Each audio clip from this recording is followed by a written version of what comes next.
नमस्कार मंडळी. CSR निधी मिळवायचा तर आहे, पण कागदपत्रांच्या जंजाळात अनेकदा आपण अडकून पडतो नाही का? अनेक संस्था याच चक्रव्यूहात अडकतात.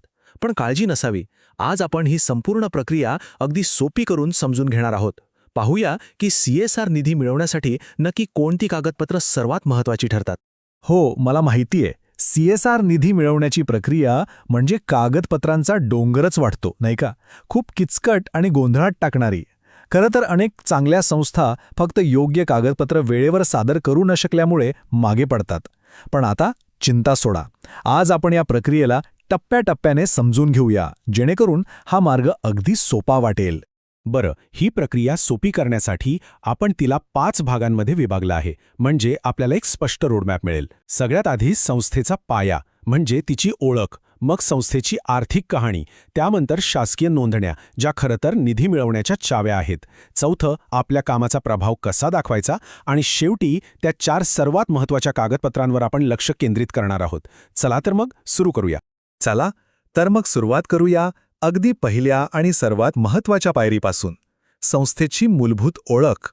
ही कागदपत्र म्हणजे आपल्या संस्थेच्या कायदेशीर अस्तित्वाचा भक्कम पाया आहेत.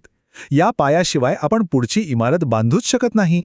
हे बघा, हा पहिला आणि सगळ्यात महत्त्वाचा टप्पा आहे.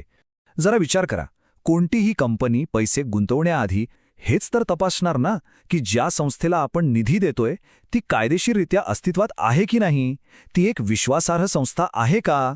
थोडक्यात ही कागदपत्र म्हणजे CSRच्या जगात आपलं ओळखपत्रच आहे. तर मग या पायाभूत कागदपत्रांमध्ये नक्की काय काय येतं?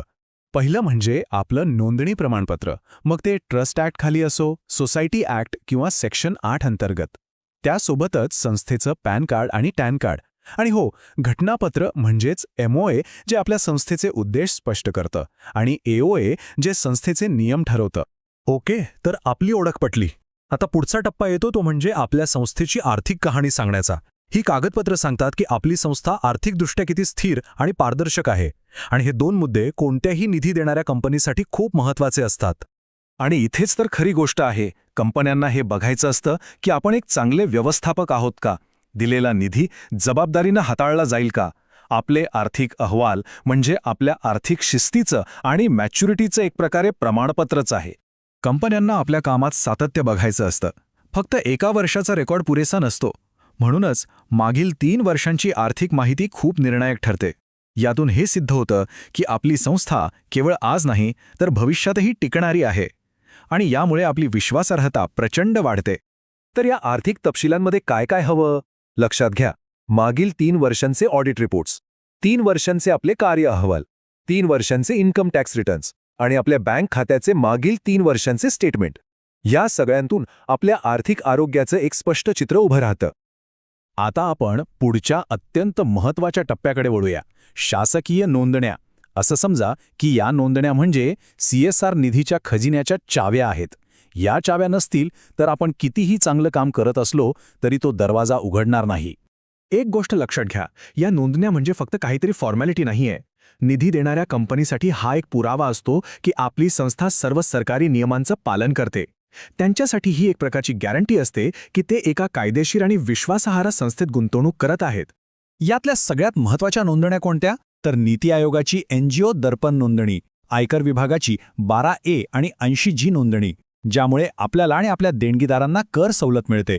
आणि सगळ्यात महत्त्वाचं, कॉर्पोरेट व्यवहार मंत्रालयाची CSR1 नोंदणी. यासोबतच मिळालेल्या देणग्यांची माहिती देणारी 10BD फाईल, ती सुद्धा मागील 3 वर्षांची आवश्यक आहे. आता इथे जरा थांबूया आणि LEI नोंदणी म्हणजे काय ते समजून घेऊया. LEI म्हणजे लीगल एंटिटी आयडेंटिफायर. हा एक 20 अक्षरी कोड असतो जो आपल्या संस्थेला एक जागतिक ओळख देतो. आंतरराष्ट्रीय स्तरावर आर्थिक व्यवहार करताना यामुळे पारदर्शकता वाढते आणि विश्वास निर्माण होतो. अनिवार्य नोंदण्यांव्यतिरिक्त काही अतिरिक्त प्रमाणपत्र आपला अर्ज अधिक मजबूत करू शकतात. याकडे आपण बोनस पॉइंट्स म्हणून पाहू शकतो, जे आपल्याला स्पर्धेत इतरांपेक्षा वेगळं ठरवू शकतात.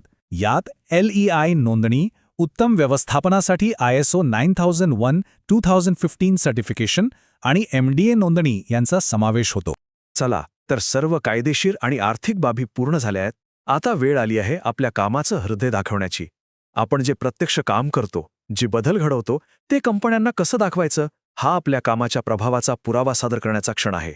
हीच ती जागा आहे जिथे आपला अर्ज खऱ्या अर्थाने जिवंत होतो. इथे आपण कागदपत्रांच्या पलीकडे जाऊन आपल्या टीमची मेहनत, लोकांपर्यंत पोहोचण्याची तळमळ आणि त्यातून साधलेले परिणाम दाखवतो. इथेच आपण आपली कहाणी सांगतो. यासाठी काय लागतं? आपल्या संस्थेच्या सर्व सदस्यांचे तपशील, ऑफिसच्या पत्त्याचा पुरावा जसं की भाडे करार किंवा लाईट बिल आणि संस्थेचा संपर्क तपशील, ज्यात वेबसाईट, सोशल मीडिया लिंक्स यांचा समावेश होतो. यातून हे सिद्ध होतं की आपली संस्था एक खरी आणि पोहोचता येण्याजोगी संस्था आहे. आणि आपल्या प्रत्यक्ष कामाचा पुरावा म्हणून लागतो एक स्पष्ट आणि डेटा आधारित CSR प्रकल्प रिपोर्ट. मागील 3 वर्षात आपल्या कामाबद्दल प्रसिद्ध झालेल्या बातम्यांची कात्रणं आणि आपल्या उपक्रमांचे फोटो आणि माहिती, हे सगळे घटक मिळून आपल्या प्रभावाचं एक जबरदस्त चित्र तयार करतात. आता आपण या माहिती सत्राच्या अगदी शेवटच्या आणि सर्वात महत्त्वाच्या टप्प्यावर आलो आहोत. जर बाकी सगळं विसरलात तरी चालेल, पण ह्या 4 गोष्टी नक्की लक्षात ठेवा. हाच यशाचा खरा मंत्र आहे. जर या सगळ्या माहितीमधून एकच सगळ्यात महत्त्वाचा सल्ला घ्यायचा असेल, जो आपलं यश किंवा अपयश ठरवू शकतो, तर तो हा आहे.